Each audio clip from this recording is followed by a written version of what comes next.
राष्ट्रियता, प्रजातन्त्र, समाजवाद र जनताको मौलिक अधिकार यानि प्रजातान्त्रिक समाजवादको प्रवर्धक र रक्षक नेपाली काङ्ग्रेस आज पार्टीभित्र नेतृत्वको आधिकारिकता र हक दाबी मुद्दामा अल्झिएको छ। अन्त्यहीन आन्तरिक खिचातानीको कारण काङ्ग्रेस सरेआम बध चर्चाको विषय बनेको छ। सङ्गठन आफै भाँडिँदैन, सङ्गठनभित्रकाहरूको कारण सङ्गठन भाँडिन्छ, टुक्रिन्छ, बाँडिन्छ, निन्दित हुन्छ, तिरस्कृत हुन्छ र अन्ततः अस्तित्वको लागि भौँतारिन्छ। सङ्गठनभित्र नेतृत्वको आधिकारिकता लगायत विभिन्न विषयहरूमा निर्णयार्थ परस्पर विवाद हुनु, मतभेद हुनु स्वाभाविक हो, तर त्यसको पनि सीमा हुन्छ। सीमाको हेक्का राख्न जरुरी छ, अन्यथा सङ्गठनभित्रको आवश्यक निर्णयहरू आफूहरूले नै गर्नुपर्नेमा अड्डा अदालत गुहार्नुपर्ने हुन्छ। नेपाली काङ्ग्रेस जस्तो भद्र पार्टीको हालत अहिले त्यस्तै छ। नेपाली काङ्ग्रेसमा बिपी कोइराला जस्तो क्यारिस्म्याटिक लिडर छैन।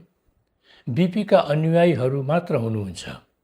विचार, सिद्धान्त र उद्देश्य एउटै भए तापनि way of action, level of performance and behaviour फरक हुन्छ। त्यसैले मतान्तर, विवाद र गुटबन्दी हुनु दुःखदायी होइन, विकृति होइन, स्वाभाविक हो।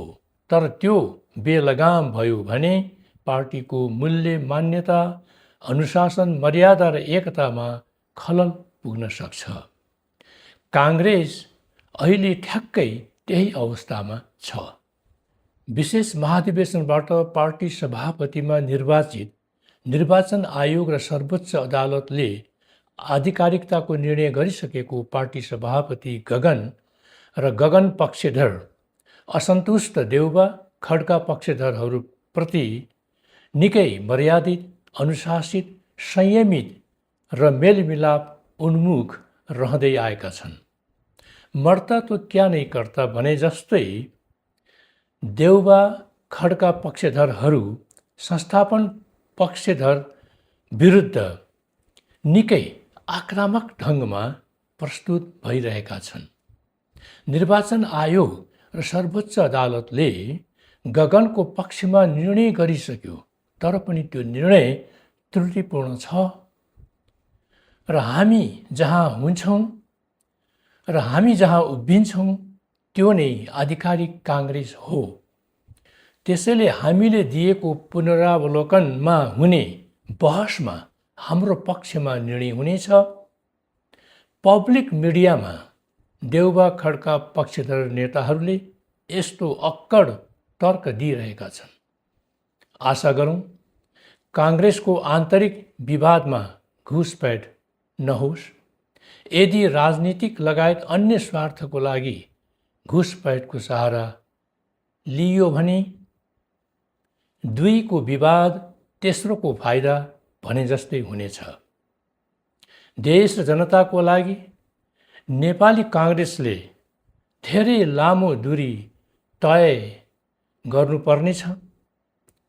त्यसकारण अहिलेको अवस्थामा बडो गम्भीरताका साथ नेपाली काङ्ग्रेसले सङ्कल्पित हुँदै स्मरण गर्न जरुरी छ कि त्रेतायाम मन्त्रशक्तिश्च ज्ञानशक्ति कृते युगे द्वापरे युद्धशक्तिश्च सङ्घशक्ति कलौ युगे।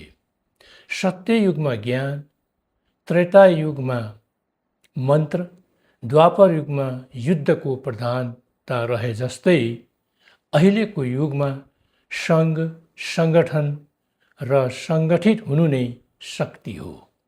जय मातृभूमि, जय नेपाल।